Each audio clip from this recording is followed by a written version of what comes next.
riding for my club, Woking AC. We're in the Surrey League, Division 2, and I'm running at Epsom Downs, which I believe is a hilly course, but we'll wait until see what it's like when we get there. Really excited because, as you know, as a teenager, I used to love the cross countries and the track. It's where my passion was at, so it brings back a lot of memories. Things haven't completely gone to plan because I dug my spikes out after 2 years, and 3 of the spikes I couldn't actually get out, so might have to run in my wild horse 6s. Not the end of the world, but still, we are running across country. Right, I will speak to you when I get there.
Go for it.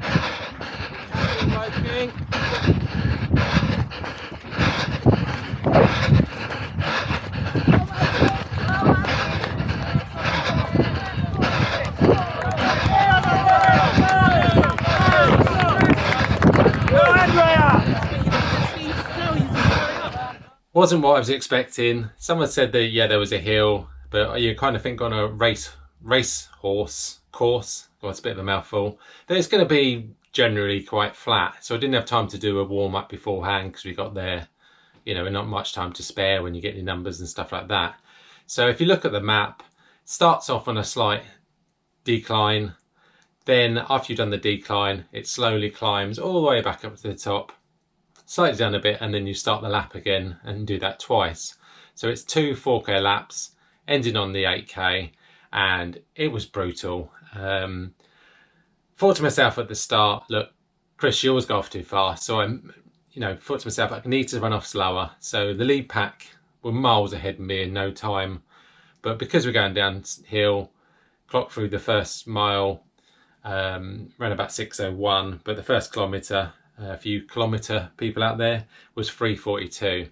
So that was obviously very quick, but a lot of people, when I spoke to them afterwards, said they went through that first kilometre mile a lot quicker than anticipated, just because it went down with the first kilometres minus 32 feet. So it's quite a downhill, and then it goes up slightly, plus 14 feet. And I went through that K in 4:09. So obviously the pace dropped off once you get past that initial kind of excitement from the go. And after about 3K, because I went through the next K at 4:42, because that was another plus 26 because we were going up that incline. My breathing was really heavy, and I knew it obviously wasn't going to be my day, and that maybe it's too soon after London.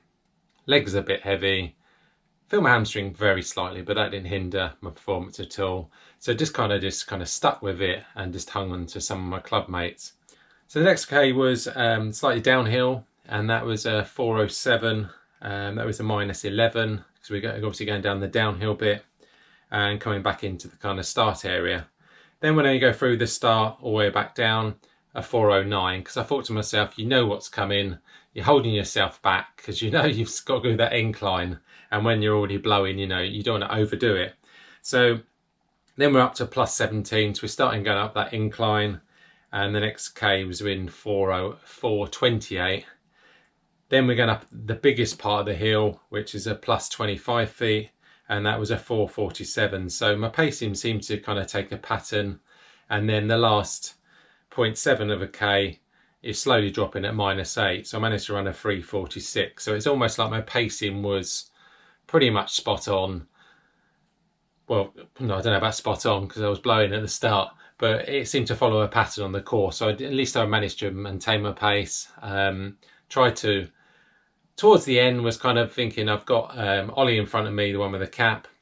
Steve was in front of that, and I thought to myself, I'm sure I've got a kick finish here. So I kind of held it. So I thought to myself, let's go now. Went past Ollie. Steve obviously had upped the pace. And then just towards the end, Ollie used to be a sprinter, comes flying past me. So pleased to get that one out of the way. Made me realise that I haven't fully recovered from London. So I think I just need to take it easy for the next week or so, because I've got to start training for this 10K and the Weybridge 10K at the beginning of December. So do you do a cross country today? Because I know the cross country season was starting all around the country. How did it go? Was it a shock to the system? And are you looking forward to the next one? Anyway, I'm going to leave the video there. I will speak to you soon. And as per always, onwards and upwards. Cheers.